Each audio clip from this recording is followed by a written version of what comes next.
Welcome to Cinemophile, where we bring you the best in independent, documentary, and foreign films, and we talk to the people who made them. I'm your host, Mike Caspar, and you can find out more about the program by going to cinemophilepod.com. All That's Left of You is a deeply moving, multi-generational drama that follows a Palestinian teenager who gets swept up in a protest in the occupied territory of the West Bank and experiences a moment of violence that rocks his family.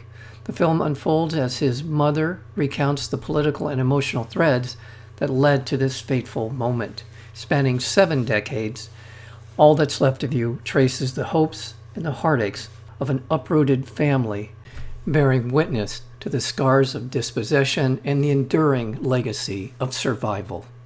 It is a deeply personal and intimate film. We're joined today by the director, screenwriter, and one of the lead actors in All That's Left of You, Cherien Dabis. Welcome to Cinemophile. Thank you so much, Mike. Thanks for having me. Thank you for being here. As I said in the introduction, this is a sweeping overview of the history of the Palestinians in the West Bank and to some degree in Gaza, but it draws its power from both the overview as well as the deeply personal, the impact it's had on this family and others.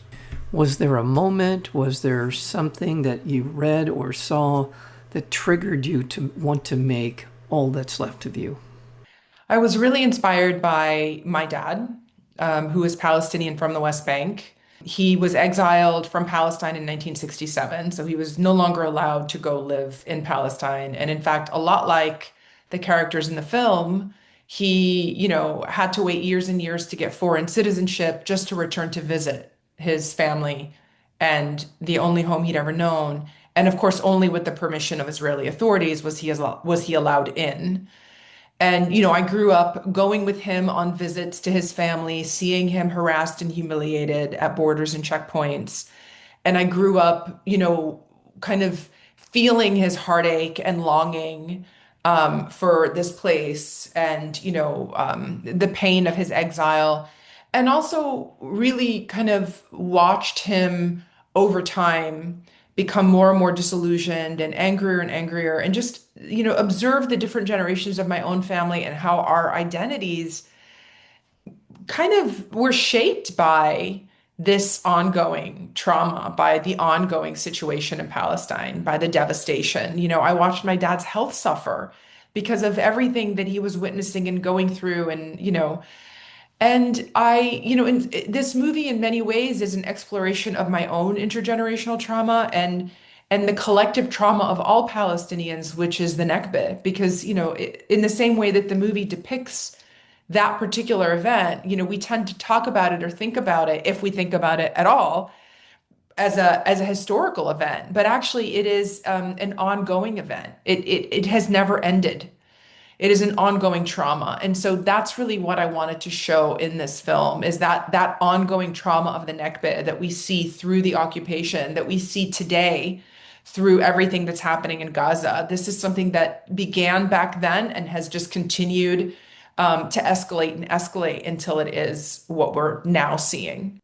Because of that broad outline of what you just described, so it sounds like this was intentionally going to be a multi-generational film from the beginning. Absolutely. And what I think is so effective about that is the through line, grandfather, father, son, and the interconnection of them, not only just because of their being a family, but also the shared experiences. And as you just were alluding to, the kind of repeating of history over and over and over again. And what makes it all the more powerful for me, I'm someone who has been very political in my life and have been aware of a lot of the history of the Middle East, and particularly Palestine, Gaza, Israel. And yet so much of it still is a revelation to me. The fact that this is an incredibly important part of the world from our point of view, from the West's point of view, and certainly from America. And yet we know so little about the actual circumstances. And I think that's what you were just alluding to.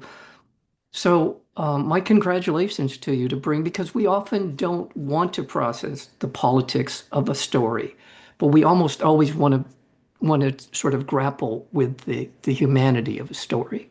And that's what you bring to this. Well, thank you so much. I really appreciate you saying that. I think that as a Palestinian American and someone who grew up, mostly in the diaspora, I was so aware that people didn't know a lot about us. That people didn't know really where Palestine was, certainly not where I grew up in Ohio in the 1980s, what Palestinians were fighting for, and certainly didn't know about what happened to Palestinians in 1948, what had to happen to create a Jewish majority state.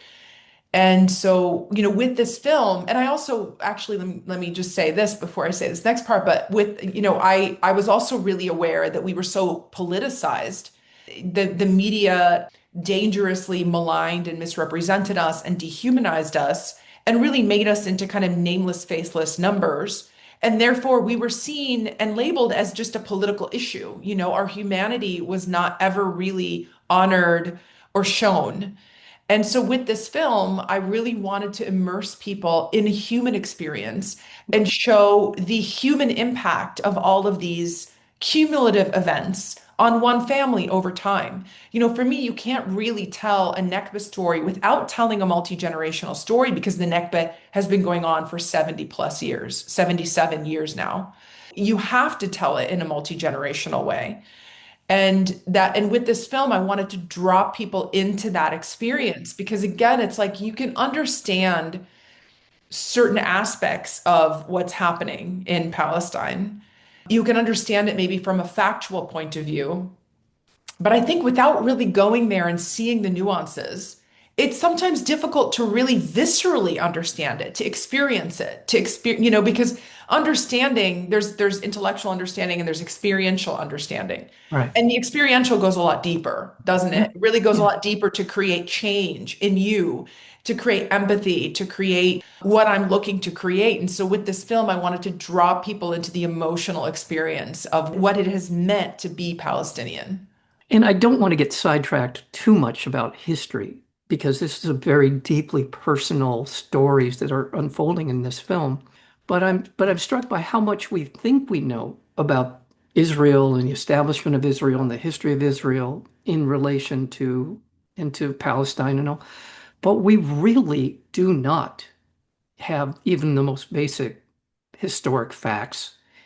So I think that's one of the strengths of the film is to kind of lay bare just how little we really understand and have been really we know of the establishment and certainly with the genocidal intent of Nazi Germany and of the Jews and all the rest of it. So there's this empathy, and then it's been sort of, and why would anyone want to resist the establishment of an Israeli state? Well, and then we see it. We see why this happened.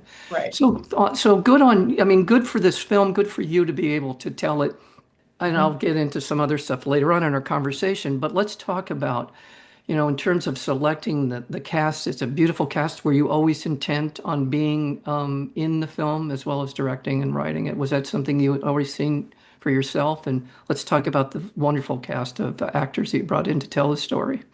Well, I'll start with the Bakri family because I'm just in love with the entire family. I think they're absolutely amazing people. There's only one acting dynasty in Palestine, and it is the Bakri family. There's like 6 or 7 actors in the family. It's a crazy high number.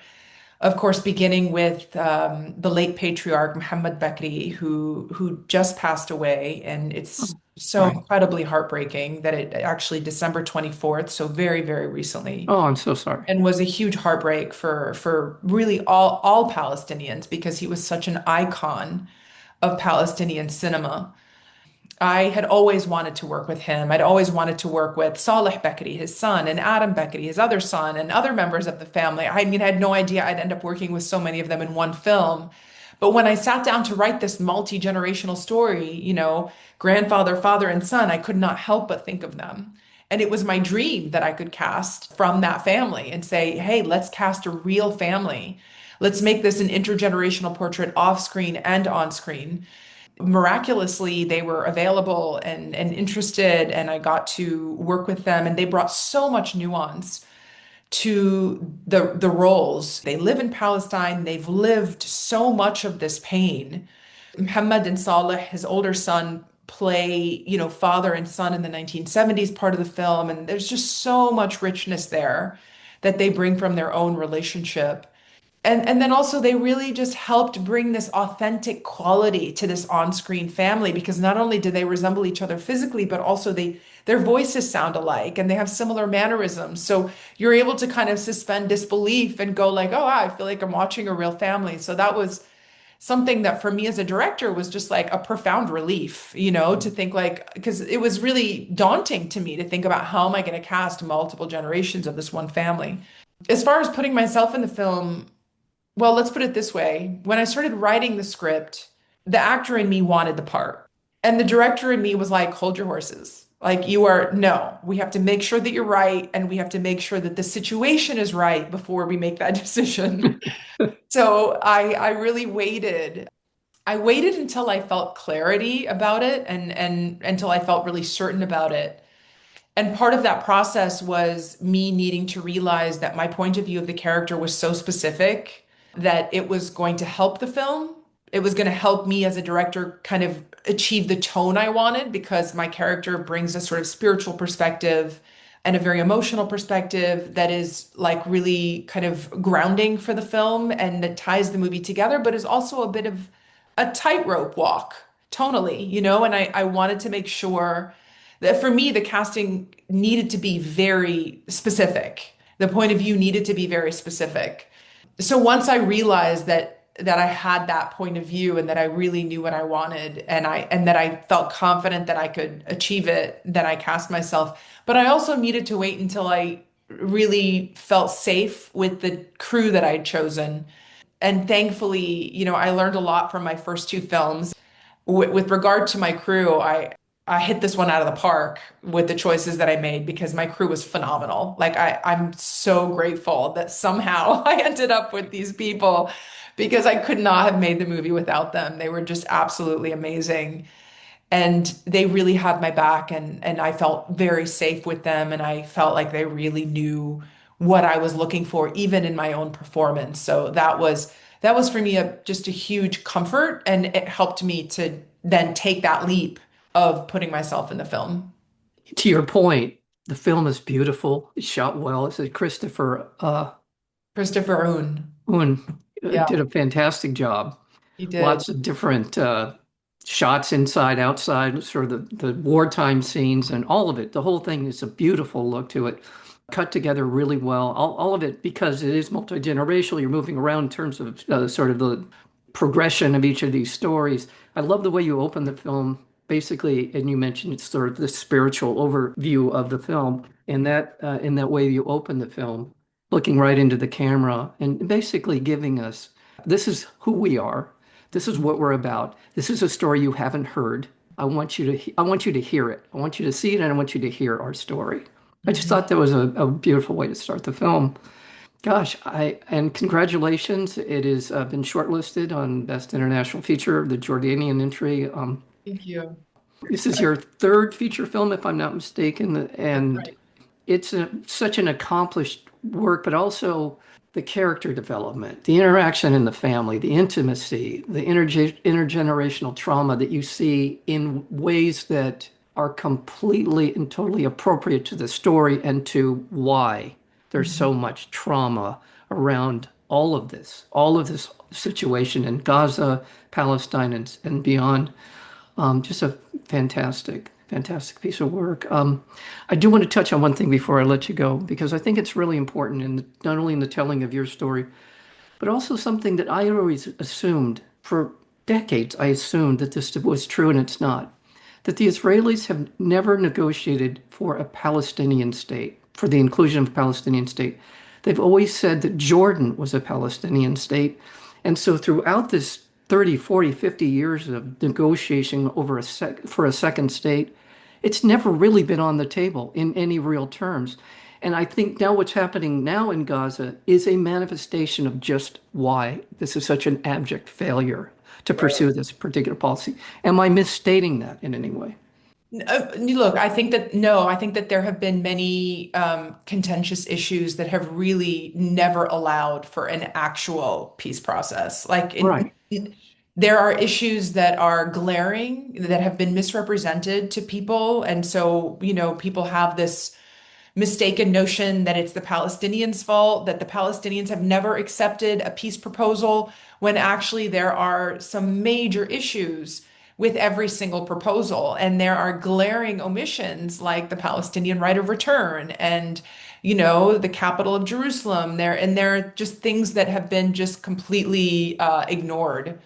And I don't think that I'm not sure that there has really been a real interest in creating a Palestinian state. And I think that a lot of Israeli leaders have, in present day Israel, currently have stated it very outright that there's no interest in creating a Palestinian state. Right. 30, 40 years, there has never really been an acknowledgement, not just after Nakba happened and all the rest of it, that the Right. Palestinians had any right to quote unquote their own state in the region that I always assumed was what they meant. And so I just want to get that out there because I think we tend to operate on these assumptions that, as I'm finding out in the history of America and beyond around the world, that these things just simply are not correct. So I'm thank you for indulging me, and I think it's an important kind of an overview of your film in a way. It sort of provides a context for me, and I hope for others. So, well, I want thank you. Thank you for allowing me to go down that road. Cherien Dabis, director, screenwriter, and one of the lead actors in this shortlisted international feature from Jordan for consideration for Best International Feature at this year's Oscars. Cherien Dabis, thank you so very much for spending some time with us here on Cinemaphile. Thank you for having me. It was a pleasure to talk to you. You have been listening to Cinemaphile with Mike Kaspar, the place where you will hear from the best in independent documentary and foreign filmmakers. Please check out our previous interviews as well as upcoming interviews and special programming by going to cinemaphilepod.com. We are also available on Apple Podcasts, Spotify, and YouTube, searchable under Cinemaphile with Mike Kaspar. Until next time, thank you for listening.